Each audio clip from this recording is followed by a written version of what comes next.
ঈদের বিশেষ দিনগুলোতে সবসময় বিশেষ কিছুই উপহার দিয়ে থাকে জনপ্রিয় নিউজ 24 চ্যানেল। এবারও তার ব্যতিক্রম ঘটেনি। 5 দিন ধরে ক্রীড়াঙ্গনে মানুষদের বলা না বলা কথাগুলো উঠে আসবে। এবারের আয়োজনের নাম ক্রীড়াঙ্গনে অদম্য নারী। পাহাড়ে তো ঈদ মানেই বিশেষ কিছু, বিশেষ মুহূর্তগুলো আরও রাঙিয়ে তুলতেই বিশেষ আয়োজন থাকে নিউজ 24-এর পর্দায়। যারা সংবাদ উপস্থাপনা করেন কিংবা খেলাধুলার খবর জানিয়ে দেন, তারাই নতুনভাবে পরিচয় করিয়ে দিবেন ক্রীড়াঙ্গনের মানুষদের। নিশাত মজুমদার পরিচিত মুখ, পর্বত আরোহণই তার নেশা। সেটির জন্য কোনো চ্যালেঞ্জ অনুভব করেন কিনা জানার চেষ্টা। কিভাবে কাটে তার ঈদের দিন, থাকছে প্রথম দিনই। এইটা তো একেবারে আত্মা থেকে উৎসরিত, তো এটা যদি থাকে আমার মনে হয় যে কেউই পারে ধরে রাখতে। বাংলাদেশ ফুটবলের বড় বড় সাফল্য এসেছে নারীদের হাত ধরে। সাফের শিরোপা জয়, এরপর এশিয়ান কাপের মূল পর্বে অংশ নেয়া, সবই যেন সম্ভব হয়েছে সাবিনা, সানজিদা ও সুমাইয়াদের হাত ধরে। ঈদ উপলক্ষে তারা তুলে ধরবেন সেই গল্প। হ্যাঁ, ওই দিন রান্না বান্না হয়েছিল, আমি রান্না করছিলাম সবার জন্য।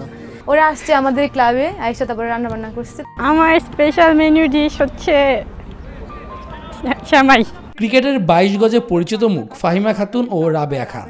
তাদের রয়েছে এশিয়া কাপ জয়ের গল্প। পুরুষদের তুলনায় নারীদের সাফল্য বেশি এই খেলাতেও। তাদের মুখে শুনুন ঈদের গল্প। দর্শকদের জন্য থাকছে ঈদের তৃতীয় দিন। ফার্স্ট ফ্যামিলি, আমাদের ফ্যামিলি এবং সেকেন্ড ফ্যামিলি হিসাবে আমরা আমাদের এই ক্রিকেটের এরিয়াটাকে আমরা বুঝি। আমি একদম মেকআপ করি না, কারণ আমার এটা আসলে হয় না, আসলে মেকআপটা আমার বেশি একটা করা হয় না। এবার চোখ রাখা যাক ওয়েট লিফটিং।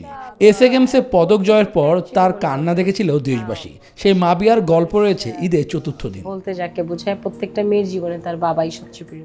এবার কিছুটা ভিন্নতা আনতে পঞ্চম দিনের লাইভ অনুষ্ঠানে থাকছেন প্রখ্যাত টেনিস খেলোয়াড় জোবেরা রহমান লিনু। 16 বার জাতীয় টেবিল টেনিস চ্যাম্পিয়ন হওয়ায় গিনিস বুক অব ওয়ার্ল্ডে নাম উঠেছে তার। পেয়েছেন জাতীয় পুরস্কারও। এবার তার গল্প শুনবেন সরাসরি। শুধু রোজার ঈদেই নয়, কুরবানি ঈদেও থাকবে বেশ কিছু চমক। শুভদেবনাথ, নিউজ 24।